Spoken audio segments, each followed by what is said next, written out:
Hello everyone, I'm Grandmaster Denes Boros and this is Insane in the Endgame with some special games by Mr. Carlsen and Firouzja.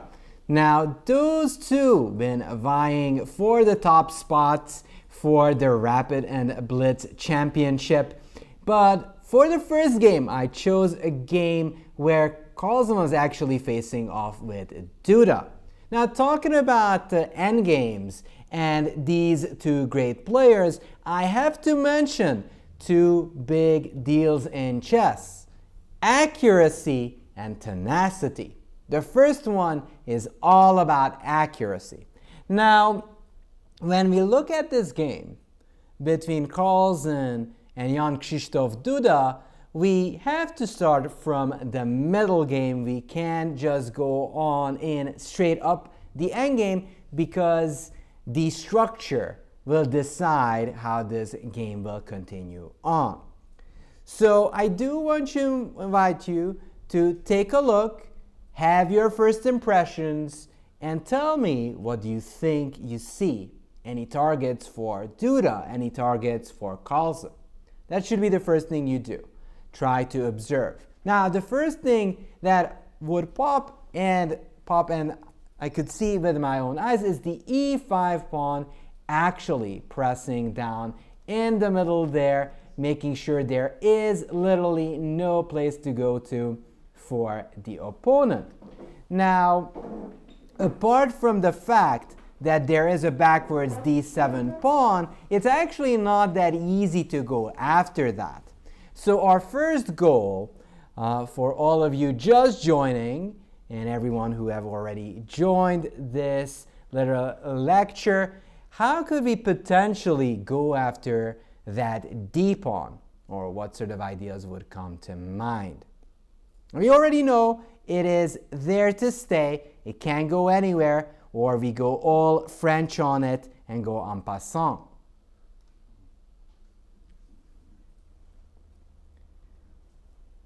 So there are some basic ideas. Right now, we are not having enough pressure on it. So we gotta kind of mix it up to have a chance at putting pressure on Duda.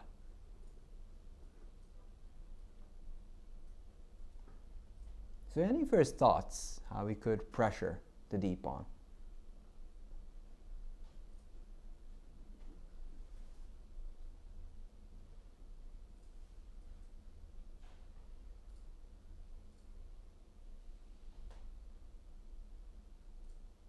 Now there are multiple ways of going after that. Yeah?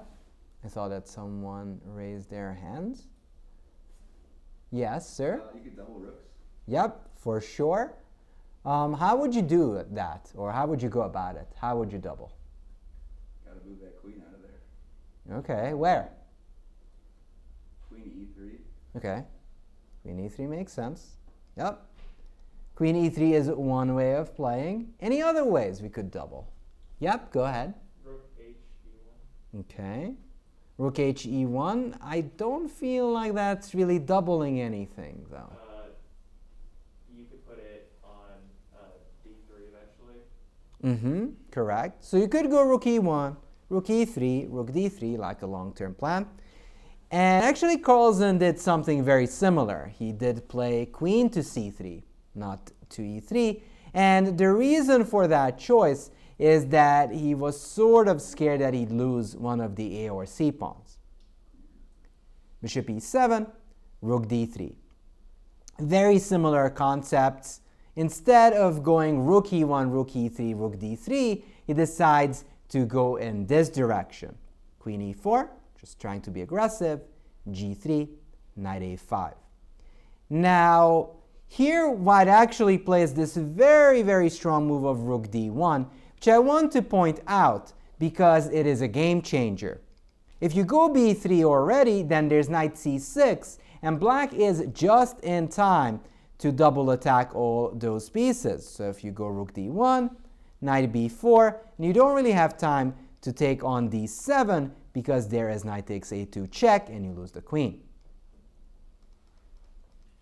Therefore, Carlsen goes rook d1 because there is no time to lose and it's time to attack that pawn over there. Rook d8, knight d2. Over defending, which of course wouldn't have been possible earlier because the rook on h1 was hanging. Queen f5, rook f3. Knight c6, bam! Took the pawn, it's game over. I mean, so would we think. But in fact, Duda has a tricky ploy up his sleeve. Very sneaky move. What sneaky move did Jan-Krzysztof have in mind?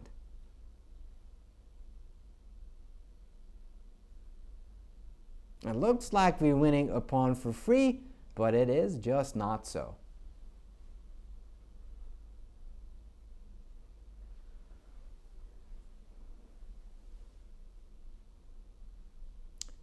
Chat is saying that they wanted to send me a pie, but they didn't know where to send it.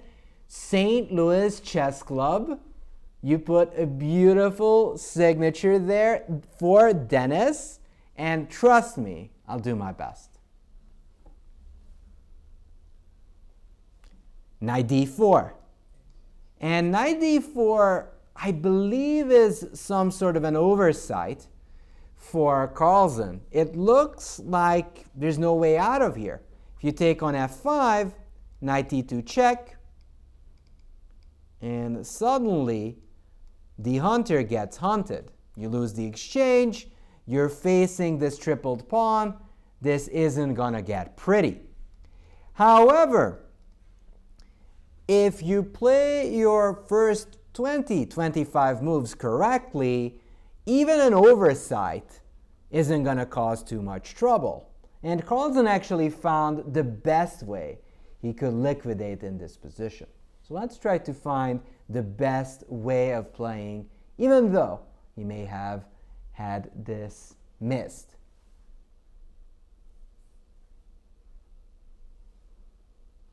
We did want to triple on the d file, but then black started to harass us with the queen on e4.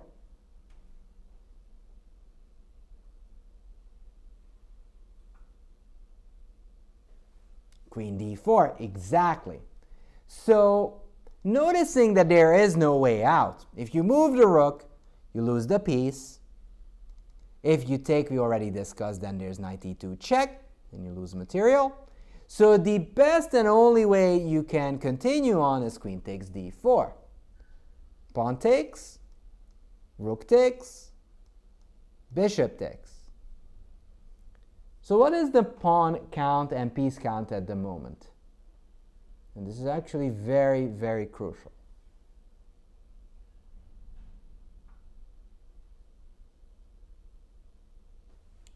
White does have handful of pawns, but what do you guys think? Is it enough? Is it more than enough? So I'm looking for raised hands. Yep, go ahead. White has a knight and 2 pawns for a rook. Yep. Do you think it's enough? Is it better for white? I think it's enough for Carlsen. It's enough for Carlsen. Yeah. So I know that there is a lot of love for Carlsen, but the last I checked, chess is an objective game. So if we forget about that white is Carlsen, which is correct, do you think it's better for white, even a little bit better for black? Yeah, go ahead. The double pawn islands just seem impossible to defend. Mm-hmm. So These guys? So Okay. I think eventually white will still win. Okay. So it's a little bit early to say that we're winning. There's still a lot of work to do, as we'll see. But you'd rather claim it's better, I guess. Yeah. Okay. Yes, I saw a hand. I think it's better because I like the past ace pawn. Mm-hmm. If you put a rook behind that, you can Yep. put it down. It's a very good point. And one of those things that I always ask students and people who I'm working with, always look at the nature of the structure. And here, as you pointed out correctly, white has a passed h-pawn, a protected h-pawn, which will prove useful towards the end. So bishop takes, what happened? Okay, so queen f3 happened, my bad. Knight takes, c takes, bishop takes g7, rook h7. So he actually luckily avoided that, so he doesn't have those doubled pawns. Bishop f6, trades, rook h6, takes, rook takes f6, f4.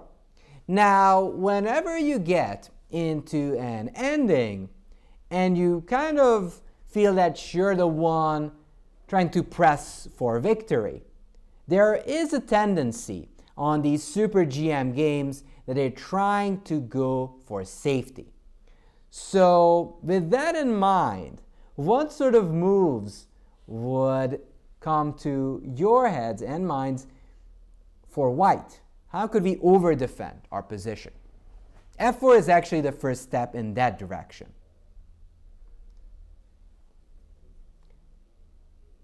Yeah, go ahead. Knight e2. Knight e2. Over-defending this currently weak g-pawn. And that g-pawn is actually crucial because it over-defends the h and f, and if that's defended, we do not need to worry. Anything else? Or on the other side, is there anything else that we could do and work on? Well, we could still go something like b2 to b3 and a4, just over-defending on this side of the board as well. So king e7, rook d3, over-defending, rook c8, b3. So we've seen an interesting sequence of moves with this knight d4, queen takes d4, queen takes f3, and we get a dynamic position. And the first thing Carlsen does is overprotection, making sure that he will run no risk whatsoever. Rook g6, very good move by the local Polish player, going after the g-pawn. Knight e2, over defending. Rook g8. Now this is, again, after over defending our pawns, the second to last step is to come up with a plan. Now, if you're trying to come up with a plan, there's two sides that we can play on, because we've got a majority here. We've got a 2-0 advantage. Like, these pawns really don't have anyone in front of them, apart from those rooks, of course. And we also have got some advantage on the queen side. So for now, we have to decide which side of the board we want to play. And if you're the fan of Alyoshin, well, we may even do both. You want the king towards a6. Well, I also have dreams, but yeah, that seems a little far-fetched. Is this live? No, this is pre-recorded. The audience, everything they said is pre-recorded. Any reaction they're doing, that was also pre-recorded laughs. We've got a laugh track. So yeah, welcome to this show that is kind of live, kind of not. So with that in mind, I mean this position in mind, which way we could try to progress?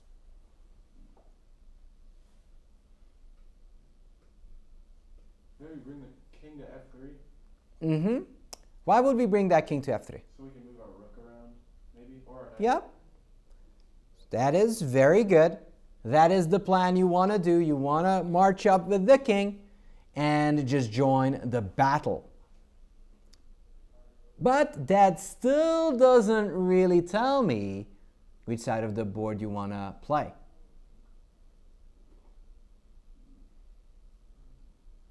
Although, I kind of getting the hint. Getting the hint, but I still don't know what your plan is.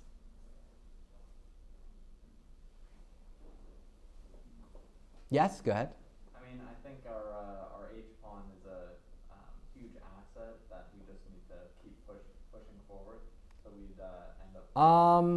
Yes. Good question. No, not even a question. That's a statement, what I'm saying. Yeah, we want to push that H pawn. But if we do it a bit early, it's going to get snatched, just taken from us. So, actually, you could combine those two plans. You could go king d2, king e3, king f3, and then push it like Yasser would with h5 and g4. But it's very important that we have our king on f3 first. If you go h5 now, rook h6, and you don't have time to overprotect that g pawn. King d2, d6, a4. And as I said earlier, Carlsen isn't really playing on the queen side. You guys actually predicted it well. You want to play on this side of the board instead of the queen side, but he makes sure that there is no potential b5 breaks. Making sure the coast is clear, exactly, trying to go for a risk-free situation. e5. Now, Duda is not the patient type. If you ever seen Duda play, he always go for the most aggressive continuations. He's not that Karpovian player you'd get used to. Rook f3, again over defending. If pawn takes, you capture back with the rook.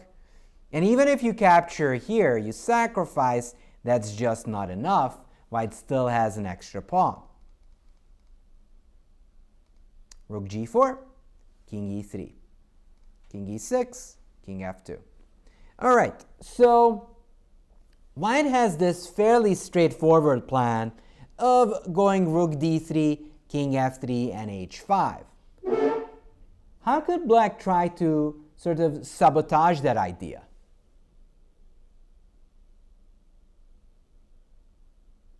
And hint, hint, nudge, nudge, Duda didn't do that. So there was actually a better way of defending for Black. And that's a question for you too, chat, not just the audience over here.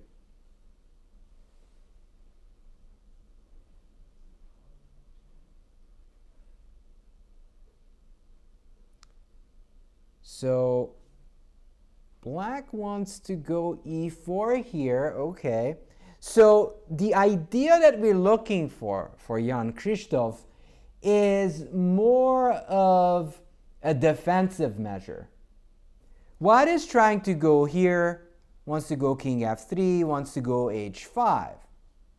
But for h5 to work, we've got to go with g4, right? If we can't play g4, we ain't going to be able to start rolling. That's the hint. That's the hint. F5. F5, exactly. So that's the move he didn't play, but really should have.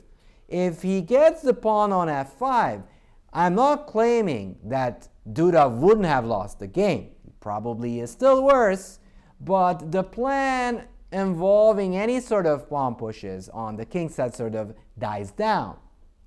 It probably is going to be a long battle, but with much, much better chances for Duda to hold.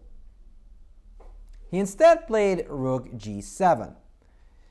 Duda is going for what is called the waiting tactic, saying, I don't know what you're going to do, but my position is solid. But to quote someone kind of related to this game, he doesn't believe in fortresses, does he?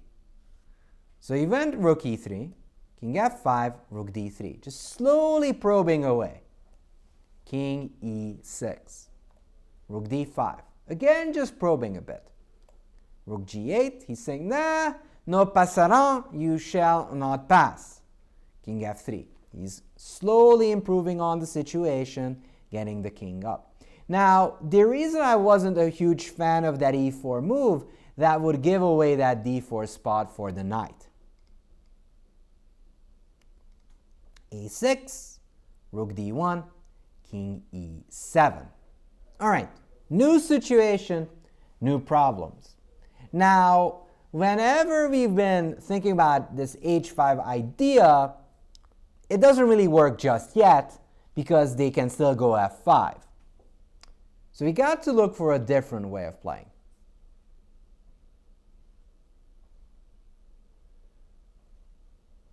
We got to look for new ideas, new weaknesses. Yes, go ahead. Could you just start pushing the H pawn and put the rook behind it? As I said, if we push the H pawn, they're going to go f5, and there is still some disconnect between our G and H. And those G and H pawns, they're like brotherly tanks. They want to move forwards together, not separately. It got to be a convoy. Maybe try to get our knight to a more useful square. Okay. Like maybe f5 or d5. Mm-hmm. And then So is there any kind of problems that we face at the moment to get that knight to d5? yeah, we'll lose our g pawn. Yep. So we gotta think about ways maybe we could prepare it. Maybe rook g1. Mm-hmm. Yeah, rook j1 could make some sense. I guess the problem is if you go rook g1, king e6, if you go knight c3, then I can take on f4. And then there's just too much pressure on the rook. So that means pushing the h pawn doesn't work. Rook g1 doesn't work. Okay. Now, when I said look for weaknesses in black's camp, I was actually telling the truth. Look at those pawns on d6 and b6. They're pretty much weak over there. How can we come and try to inch closer, potentially?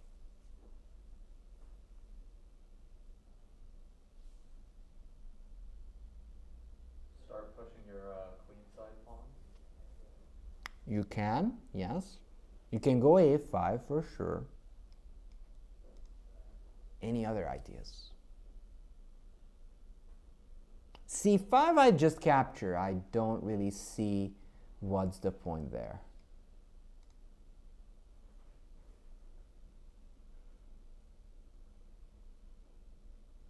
Yeah, definitely you can go for a5. Try to weaken those pawns. Just go after these. But actually, Carlsen went for the other push, for the f5. And his point is he's going to go for f6, trading off this pawn for the d pawn, and then he goes full Pac-Man style on the a6 and b6. So check, here, takes, takes. Now if you do nothing, I'm going to go for a5 or f6 in an opportune moment and just start picking pawns one by one. So king f6 takes, takes, rook takes b6, rook g6. All right. Question number 1. Is trades good for us? Yeah, not really. But we could soften and sweeten the deal for us in this position as white. We don't necessarily want to trade unless on our terms. Go ahead. We go for a5. Mm-hmm. And he says, you know, we can trade. If you trade, well, sign me up, Bob. c5. And then we may even get this very unique Tetris pawn formation, which you won't have any ways of getting close to, and slowly but surely you're going to lose once those pawns start marching down. So he decided not to take there. Played rook d8, g4. Takes. But yeah, rook d8 unfortunately for black already loses because of the king's unfortunate situation. Rook takes, knight g3 check. The king has no place to go to. You got to take. King takes g3, e4. Okay, so objectively we're winning this position. No problems. But is there any sort of problems that we still have to figure in this position? Black still has one last trick up his sleeve. One last trick. Yeah, go ahead. Well, he's got two connected pass pawns, but I don't think they're fast enough. Yeah, that is correct. So they still have a pass pawn running down the board. So you got to find a way to stop them.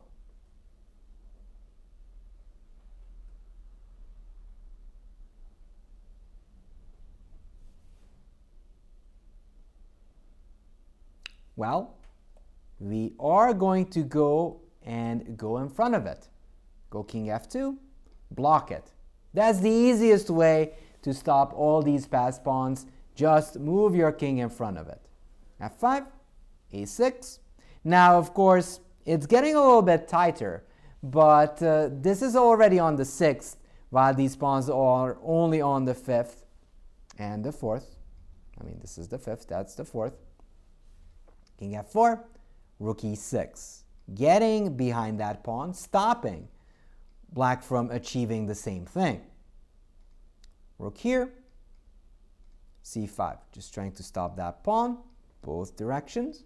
Rook d7, rook d6. Not actually allowing black to get on in there.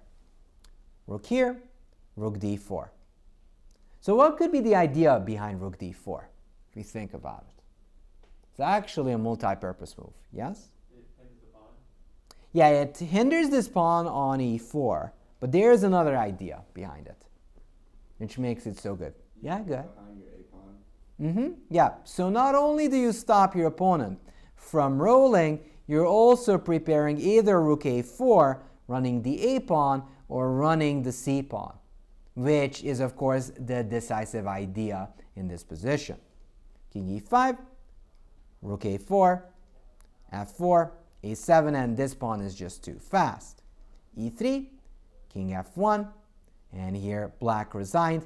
You might be surprised to see this king d5 move, but that is of a DGT board special. Kings often are put on the color of the winner, so that's why they move the king to d5. And if black would try f3, we'd promote e2 check. We're of course going to go king f2. It's never too late, by the way, to lose a winning position. King e1 will lose immediately to check and promotion. So a famous women's world champion, Kostenyuk, once said that chess is all about paying attention. Even at the last moment where Duda resigned, you could still lose the game. So here you have to go king f2, check, king takes f3, just making sure promotion doesn't happen with a check. But talking about checks, we would give a check on e8 and we win the game. And it's game over. So that actually means that Carlsen, even though he did an oversight early on, he actually managed to outplay his new rival, Jan-Krzysztof, who's actually in the candidates already and probably can be potentially one of the challengers for Magnus later on. But talking about big challengers, we still yet to take a look at two other games, one still featuring Carlsen and the other one featuring Firouzja. So let me start off with this one by Firouzja. We're not gonna start from the beginning. We are going to go from this position. Queen f4 check, straight from the ending. Now, if we look at the position, it's clear that Firouzja is the one pressing for the win. In the earlier game we saw between Carlsen and Duda, that accuracy goes a long way. But in other cases, it's tenacity that wins you the chess game. So queen takes f4, rook takes f4. In this game, Firouzja wins the pawn. All right, so anytime you get into a new position, you got to observe whose pieces are better, what are potential problems for each side. So let's start with that. Whose king is better? Who has potentially bigger problems in this position? apart from obviously the fact that white is up a pawn. White's king's probably better. Mm-hmm. Yep, white's king is much, much better because this king on g8 is cut off. That is actually one of the most important details in rook endgames. If a king is cut off, 90% of the time you are just losing, based on the fact that the king cannot participate, and even if the pawn marches up to a7, it's a winning position because you can't avoid the back rank check. So a5,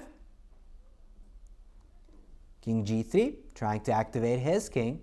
So the first thing you do in these endings is either trying to win the pawn, which would have been another option, like going rook b5, trying to pick that pawn, or activating your own king.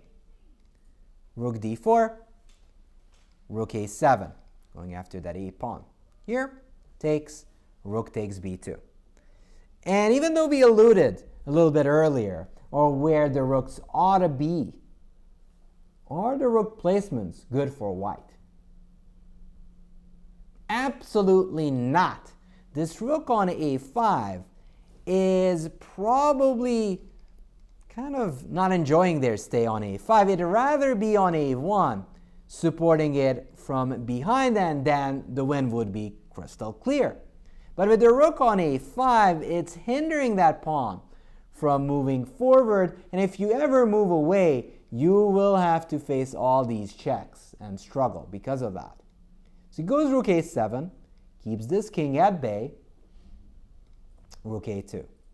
Okay, so now we've got to go for plans. One of the biggest problems if we're sort of new to a rook endgame is that we want to play it quick because, oh, there's just so few pieces and material left, it should be trivial. No, we should take our time and come up with the best concept we possibly can. So what would be the most ideal formation for white? We got to decide how far we are going to push that a pawn, if we're going to push it at all.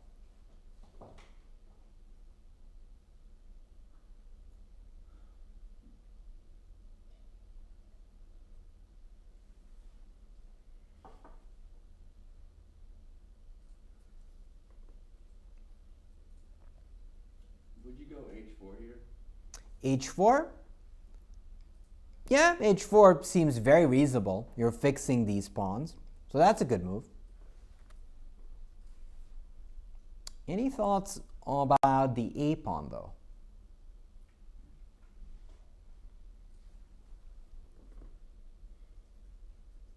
Yeah, go ahead. Should you just push it? How far? That's the question. Of course you're going to push it, but how far? As far as it takes.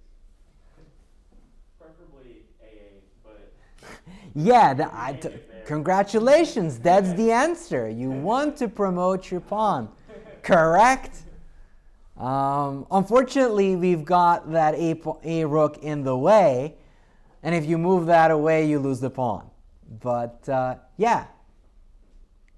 Well, you want to push it as far as you can. But should you push it till a7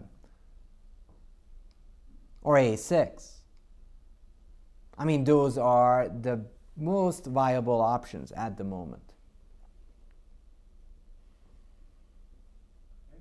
a7 because then once if the rook's on a8 and the pawn's on a7, then the black king is tied down to g7 and h7, and then you can activate your king and your pawns. Any a6. a6? Yeah. Why a6? Why not a7? Because you want to keep the king cut off. Mm-hmm. And so, hold on, I think you just push it to the 6th rank or something so you can bring your white king in and hide or something. Correct. So we'd love to go till a7. The only problem with going till a7, I'm just going to make some moves here. If you go till a7, you're trapping my king, but you're also trapping your rook. So it's all about the activity of your pieces and how bad my pieces get. And even if you would walk this king up till b7, I will be the annoying sister and chase you away from the computer. Check. You thought you're gonna play? Nope. You come closer. Well, that's not my preferred square, but if you go here, check again, and I'll keep checking you until you move away, and I'll go back here. And unfortunately, this is just not quite enough for you to win the game. Now, if there were loose ends, like a loose pawn on f6, you could walk your king over there, take that pawn, and win the endgame. But you always have to have a second weakness in this position if you want to push the pawn up to a7. So let's just go back to the game continuation. h4 was played. But indeed, you usually want to push that pawn to a6. For one, you keep that king at bay. For second, your king might have a hiding square behind that a pawn. So rook c2, a4, rook c4. And that's again a very, very smart defense by Shevchenko, who's a very strong grandmaster in his own right. He's making sure the king cannot pass. a5, check. g5, trying to trade as much as possible, takes a6, king g3, rook a4. Again, cutting off the king. King f3. Now, the good thing for Firouzja is that he can walk that king over there. You don't have time to take this pawn. For example, let's say I go here, king e3 here. I already have this move and it's winning. As I said earlier, you go a7, and because of the unfortunate nature of your king's position, I will have this winning. Because if you go here, I'm just in time to check and promote.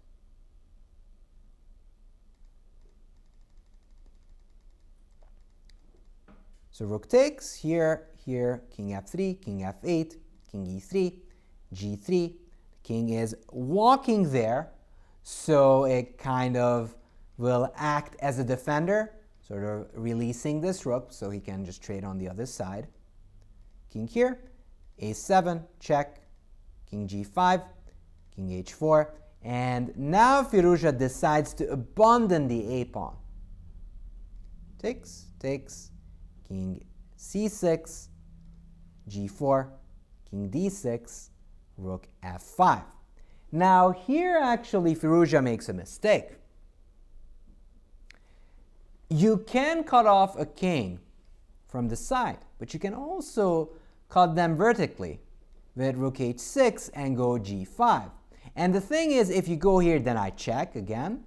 And if you don't do that, like you go down, I go king h5, go king g6, and again, you are not able to stop me. My king cuts you off, and once I go king g7, g6, it's game over.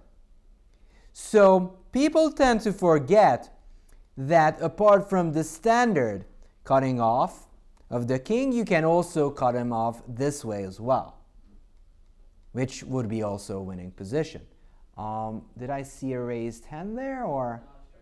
Stretching. Okay, that's also good. So rook f5, king e6, king h5, here, rook f1, and actually, this is already a drawn position. So it's black to move and force a draw.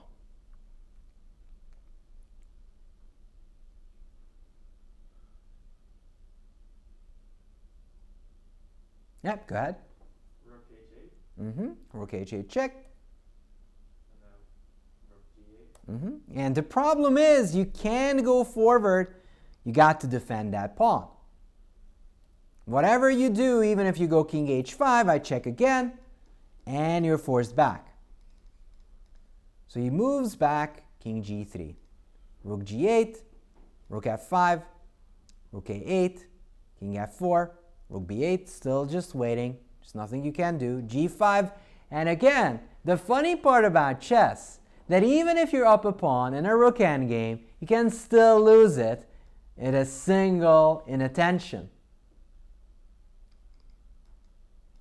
chess is probably one of the cruelest games, apart from tennis. That one mistake will do from a great situation to the worst one.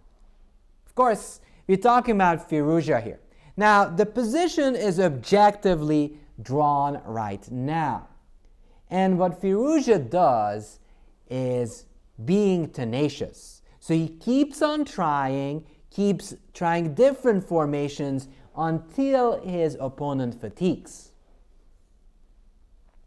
King g3, rook a8, again a good move, attacking on the sides, keeping options open. Rook f4, rook g8, king h4, and here actually Shevchenko makes a big mistake. But here black could still hold.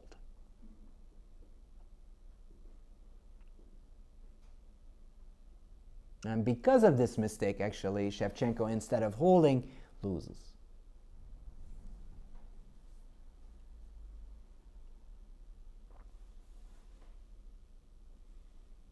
Yeah, go ahead. He should check on h8. Okay, and if I go king g5? Then check again on g. Okay, you check here, and I go king h6.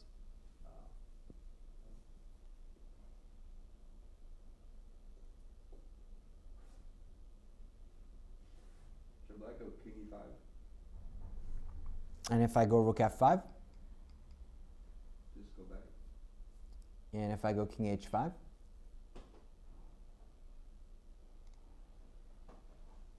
So here. So king e5 was crucial because at this moment the rook is over defending the g-pawn. Checking is actually pointless because that is already protected. So black had to move out that rook. Now you move it away, and now just checking, and it's a trivial draw. But unfortunately for Shevchenko, he checked king h5, and this is already lost. As, okay, he still goes back again, but this time he makes it correctly. So I guess second time around is a charm. King e5, rook a4, and sadly enough, you have no ways of stopping the g-pawn. And that's why these endgames are so ruthless. One mistake is good enough, and it's gone. Check, king g7, check, g5, and again, your king is just cut off, and there's nothing you can do. Check, king g8, pawn is coming, check, here, check, rook h8, and he is building that good old bridge. King here, and of course it resigns. Even if you go here, here, here, rook h7, and it's game over. You can't stop that g-pawn from promoting. So the first game we saw was accuracy. Second game is about tenacity. And if you thought that Carlsen cannot be tenacious, well, you're wrong. In fact, in the very first game of the Rapid tournament, he had to show his skills. So let's take a look at this one. We are going to fast forward to a critical moment. We're gonna take a look from this position. Rook a7, check, king e8, and objectively, Carlsen doesn't really have an advantage. He has a pull, he has a little bit of an attack. The king, again, incidentally, is cut off, so he plays against it. Goes king e5, rook takes c2, rook c7. And as Jonathan Rawson, a very famous grandmaster, put it, Carlsen is mettlesome, and he always comes up with a very tricky idea. So even though objectively white is not better, but he is posing some questions. How are you going to defend this pawn? How are you going to defend this pawn? Now, if black actually would lose the g-pawn, white would get true winning chances. So rook e2, rook e4. But Gagunashvili actually is defending very well. He says, well, if you can take the g-pawn, I'm going to take your f-pawn. And that actually happens. Takes, king g5, rook f1, rook takes c6. So let's just observe here for a split second. Any potential problems in black's position or any targets that Carlsen can latch onto.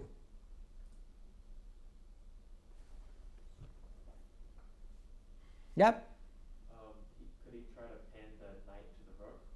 He could try, but if you do, then black goes knight g3 and we trade. So you actually don't have enough there. Because the knight will sacrifice itself for the pawn, and that's a known drawn position. Well, there is this b pawn on b5 that white can go after. But also another idea that this knight is somewhat loose. You can't ever really go knight e7 because of rook e6 plans and threats. You can't really go knight g7 because knights are famously not good fianchettoed. So knight is sort of the culprit of this position and the b pawn. So now Carlsen is going to start pushing against those. King d7, rook b6. First off, he goes for the b pawn. Knight g3. Of course, he doesn't want to trade many pieces, so checks, rook e6. So instead of taking the pawn, he forced black to go knight g3, and now he changes tack. What he's trying to do is to box in this knight on g3. Right now you can't go to e4, you can't go to e4, to e2 and e4, excuse me. And even though objectively black is still fine, time is ticking, they're already in blitz mode, and Gagunashvili still has to be accurate. King d7, rook e5. So he's not trying to win the position, he's trying to put pressure on the black player. Rook f3, king g4. All these moves are just trying to push Gagunashvili off the board. Rook b3, king f4. Not a single threat, just saying, okay, probably it's still a draw, but what are you going to do? Can't go here, I take you. Can't go there, I take you.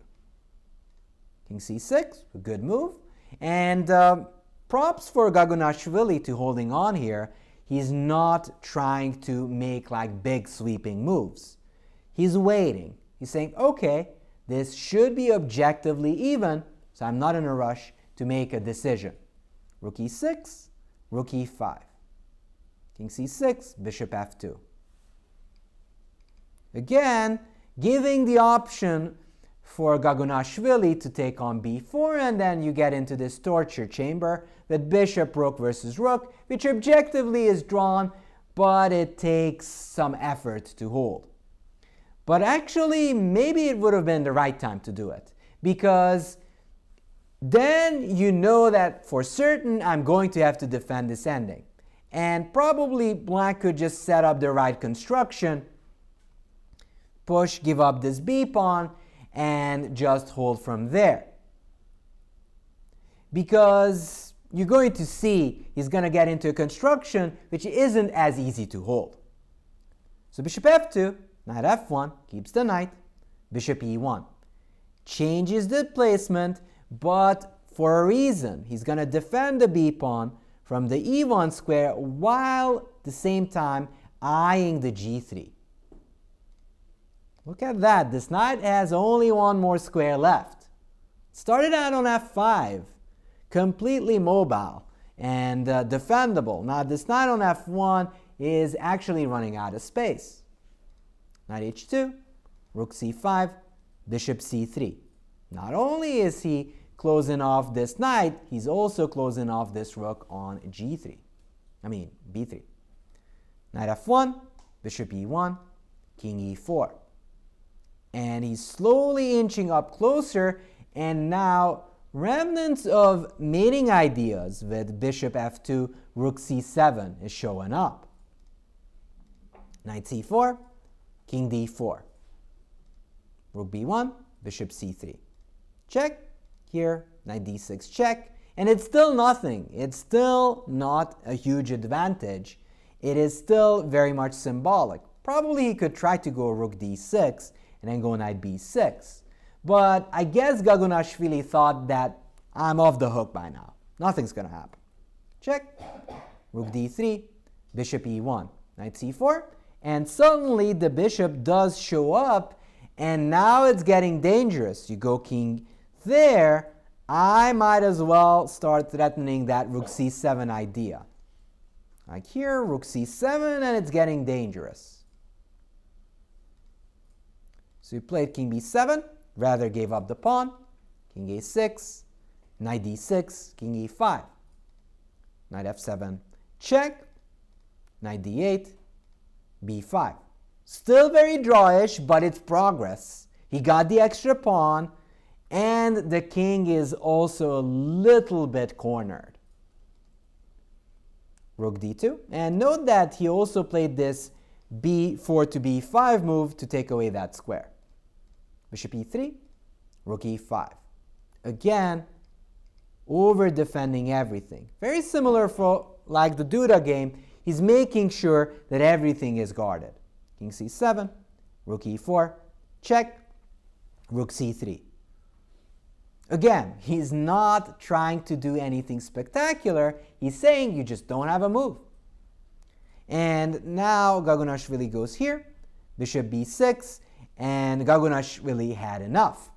And this is the moment I can tell you that he sort of made a decision early on that was wrong. He should have gone into that rook bishop versus rook endgame while he could choose the formation and just defend sturdily from then on. Because now the king is somewhat uncomfortable already. King b7, king d6. Again, you don't have a check. Bishop e7, king e6, bishop d6. Inching ever so closer. King b5, rook c5 check. You of course can't go king b4 due to rook d5 and you lose the rook. King b6, king d7, rook here, rook c2. Check. There, bishop d4, again cutting off the rook, bringing the king closer. And then eventually you want to give that check, pushing that king to the first rank there. Which, I mean, it gets a little bit complicated because by now you can also rotate the board. It's the same thing. Here, check, king d5. And again, if you check, I go bishop d4 with the same idea of rook b2. Check, there, check, and you're forced to the a file. King d6, check, king c7, bishop d6. So far, good defense by black. King c6, bishop c5. But already you can sort of feel the tension. The king is sort of running out of space. You can't go here, obviously, because you got mated in one.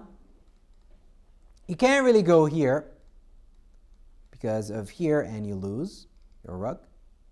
Go here, you lose the rook. So you played king a4, rook b4 check, and now tragedy struck.